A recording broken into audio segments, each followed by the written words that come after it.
నా పేరు బాలభద్రం అండి, గ్రామాభివృద్ధి సంఘం నవరగత అధ్యక్షుడండి. అయ్యా 74వ సంవత్సరం అంటే 53 సంవత్సరాల క్రితం రైల్వే వారి స్థలం కావాలంటే ఆ పొలాలు స్థలాలు కలిపి 2-3 ఎకరాలకు ఇచ్చామండి.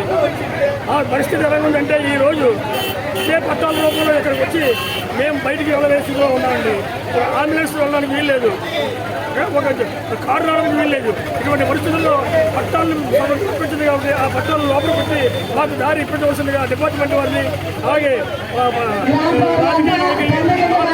కూడా వేడుకుంటామండి.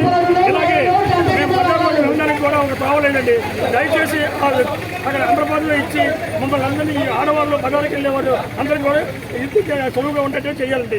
అలాగే ఈ గ్రామంలో 1000 మంది జనం ఉన్నారండి. ఈ చుట్టుపక్కల గ్రామాలలో కూడా 3000 వరకు ఉన్నారండి.